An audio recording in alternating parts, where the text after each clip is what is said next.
In this week's parashat Hukat, the Torah fast forwards 38 years into the future.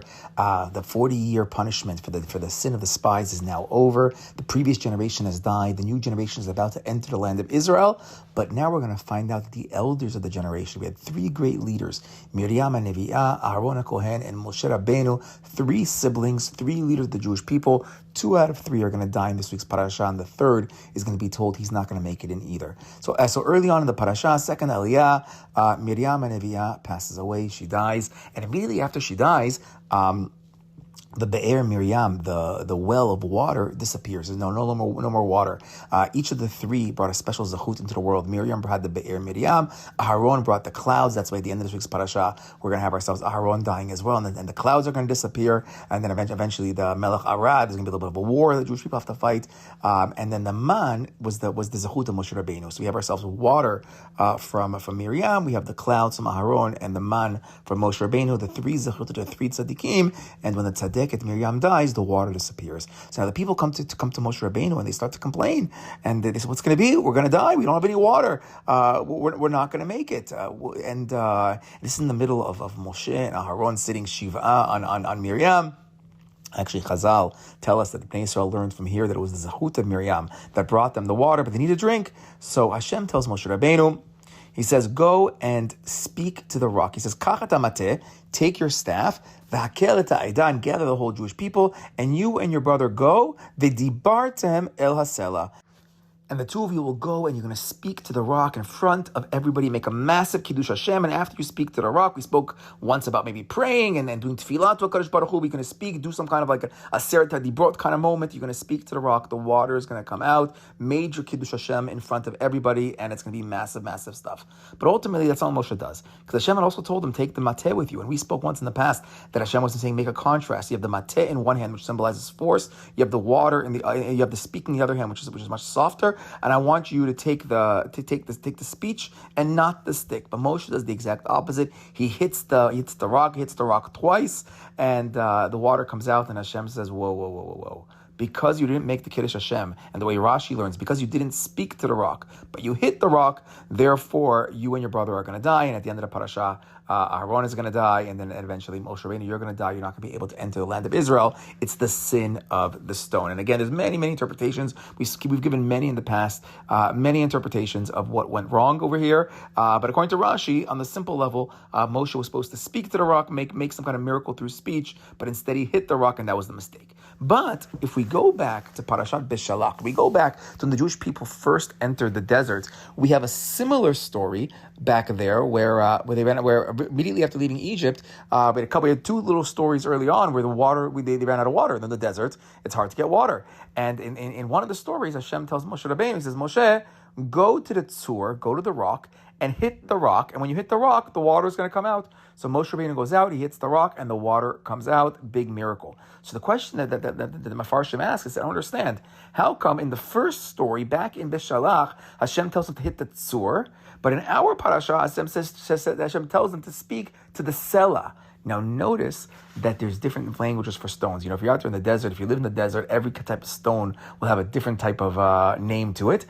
So I saw once a beautiful Dvar Torah. I heard once a beautiful Dvar Torah based on a Malbim, but taking in a different direction. The Malbim, in his commentary, gives a whole geology kind of Dvar Torah where he says that there's different kind of rocks. There are rocks that are more porous, and there are rocks that are much, much tighter.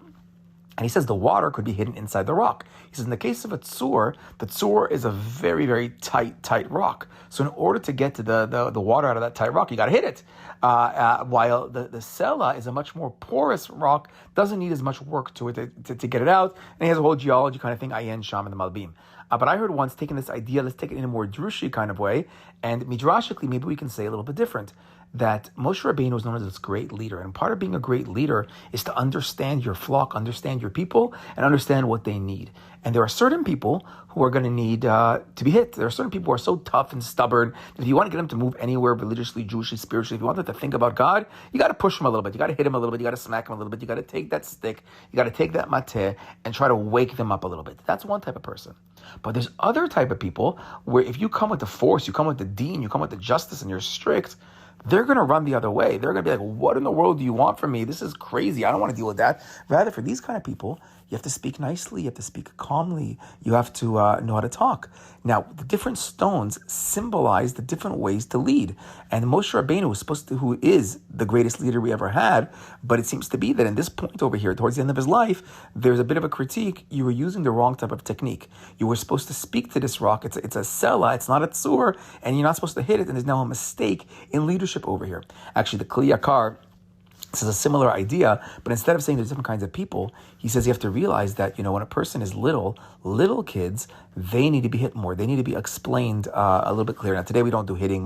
It's a different kind of, education system today. But even, in class of chinuch, they say if a kid's about to do something very dangerous, he's about to run off into a street and he's very little, he won't understand speech, he's too little, doesn't comprehend yet. You have to give a little bit of a punch so he understands pain so that he won't run in. But once that kid starts to grow up, becomes a young kid, an older kid, becomes a teenager, becomes an adult, you can't be using force anymore. It's not going to work. In modern society, we even stop the hitting much earlier because we don't live in that kind of society. When a person has a brain, you can think and you can talk, you have to speak to them. You have to explain to them. And if you hit the person who you're supposed to be speaking to, they're going to run the other way.